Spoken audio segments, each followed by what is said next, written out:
is the fourth-year comedian. This is his third time performing at the Ultimate Bull. Give it up for Alberto Gonzalez.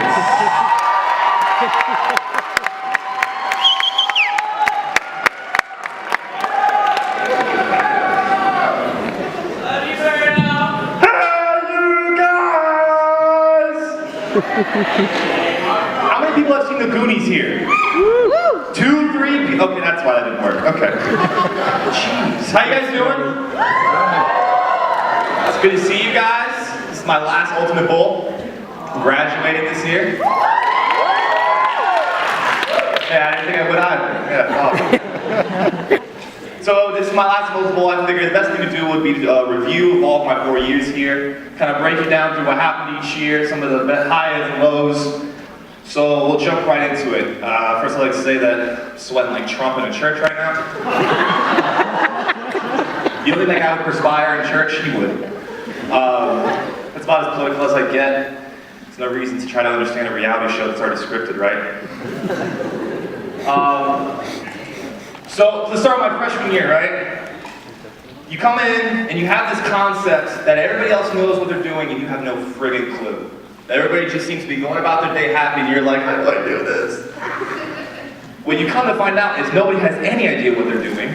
We're all just big children with experience trying our best, with maybe just a little bit of intuition. That's all, that's it. That is as best as it can get for you, honestly, here as a freshman. Beyond that, it's a lot of weird things, guys. You're asleep on syllabus day, and you hear lowest test grade dropped. Huh? What? What did he say? Did he say test drop? Cool.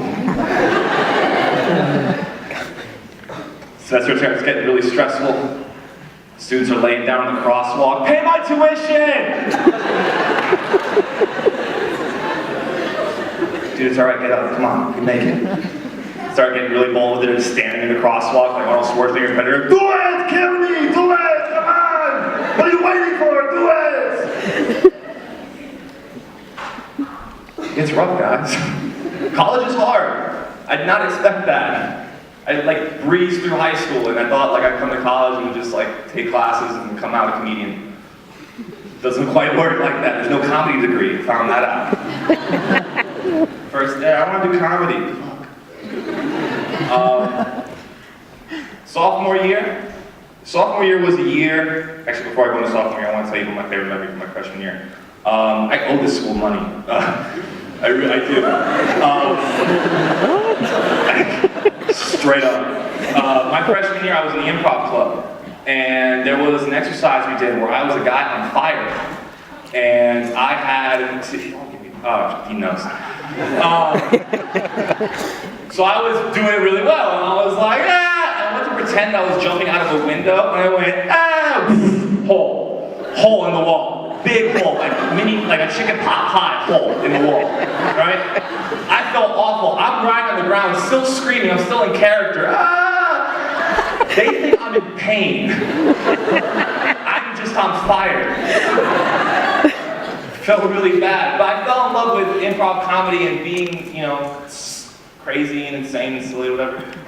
And so I fell in love with comedy. That falling in love should have kind of clicked in my sophomore year. It should have told me something. Didn't. Intuition went out the friggin' window my sophomore year. Like, you would have thought that they would have told me, hey, brace yourself! No, we just sat and sipped his tea. A mean joke, finally. No. It was rough. 2 things happened that year. I changed paths from biomed to psychology. Because in my head I thought, I'm not going to be a doctor, but maybe I can be a psychologist and a comedian. Right? I'm going to be Superman. It didn't work. I had no real plan to get to comedy. It was always like a secondary thing. I had no idea I was setting myself up for failure. I had no idea I was just really screwing myself over in that way. And so it was a difficult year. At the same time, a really emotionally heavy relationship ended my sophomore year.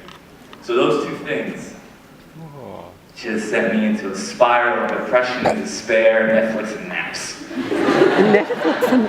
But I also met some of my best friends that year, some of the greatest people in my life, some of the people that I call my ride or dies. You might know them as the Juniper Jerks from about a year or two ago. Nope, cool. All right, thanks so last. I made a lot of good memories that year, though, and I learned a lot of things. I think if you want to get past a really difficult time in your life, you literally have to grow out of it. You have to learn something new. You have to move beyond it. Learn how to longboard. Learn how to take a fall. The second one mostly. And I learned how to eat my body weight in food at 1 a.m. at Fresh. Yeah, freshman 15 hit sophomore year. So after that, I had an incredible opportunity that I've been doing for the past 2 years. I got to be the Congo director here at the University of South Florida in the Center for Student Involvement. Holy crap, what an opportunity. I hit friggin' gold. And I had no idea that they told me, like, yeah, you get to program comedy events, you get to meet comedians, you get to host the events and do your own stand-up there too. Really? Do you pay me too? Yeah. Like, it was the greatest opportunity. And guys, like, I came out of it with experience. Like, I can say today, I opened for Jay Farrow in the Sundome in front of 2,700 people. What I didn't know was that there was 2,700 people there until right before I got on stage. My boss was like, hey, by the way, there's 2,700 people here. Good luck, have a great show. And I was like, why would you tell me that? That's like the most anxiety. I don't want to know numbers. I was going like this the whole show. Like, I don't know how many people are here. It could just be like this row and it'd be fine. I don't care. I was so stressed. But it was a good show. I thought I had a good time. I thought I had a good set. Wasn't all candy and fairies though. Next time at the Stampede, we had Wild Mount come. It was Nick Cannon's birthday, and I made him sing his own birthday song. It's about the lamest thing you could ever do. It was his birthday, we had a cake coming up, I had done everything right. I was like, yeah, come on, it's his birthday, guys, let's get it going. All right, 3, 2, 1. At that moment, I realized my arm was around Nick Cannon. Let me just repeat, my arm, guys, was around Nick. Nick Cannon was on a TV show when I was younger. Like, that was a huge moment. I was like, oh my God. And he looked at me like, bro, that's my birthday. And then he just started singing, happy birthday. If I ever make it big, he'd be like, what, that kid, that's my birthday song? No, get him out of here. He's not doing anything in comedy. And so that came my senior year, which is really about acceptance. Just accepting who I am, what I'm going to do here. And it kind of just worked out. Like, everything just kind of lined up. I'm not going to lie, I just got really lucky. All my classes I took basically came out through a program to where I'm going to graduate with a degree in general studies and a concentration in psychology. What I'm going to do with it, I have no idea yet. I will let you know. I don't have a plan, Mom. I'm just trying. But I have a degree. So I can get a job somewhere, at least. I'm excited about that. But I also had to come to terms with the fact that nothing else is going to make me happy besides this right here. Like, nothing else lines up, nothing else makes me happier, nothing else gets me up in the morning, besides trying to make other people laugh as hard as I can. It started when I was 9 years old. My mom, for the life of her, I don't know why she did this.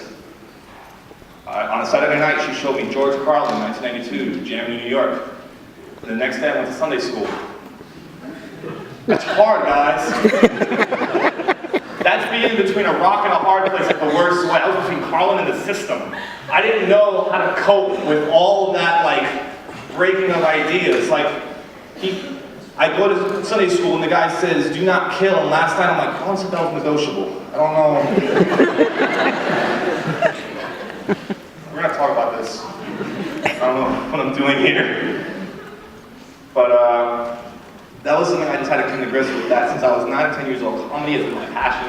It's what I'm going to do. I hope you guys get to see more of me. And I hope I get to do more of this. I'm not going to stop until I get more of an opportunity. So I will leave you here with the greatest conclusion I've come to in my 4 years here. You know, part of being a comedian is that you have to break down social constructs and things that you don't really get, they're just there. And you have to kind of like break them down and show them to people and go, oh wow, that is weird. So, you guys ready? You sure? Do it. I was taking the Vine, it doesn't exist anymore, it's weird. If you go to a restaurant with your girl and you want fries, don't you just buy her fries? Because if you don't ask her, hey, do you want fries? Or you just don't say anything, and you order fries, and you know the second you're about to dip in, hey, can I have some? Why didn't you ask for some? So just buy her fries. Listen, I love fries. I'm 6'4". I've decided that you have to be 6 inches taller than me for me to just give you my fries. Okay? I'm 6'4", that's 6'10". LeBron James is 6'9". I'm sorry, LeBron, you can't have my fries. That's all my time for today. Thank you guys so much.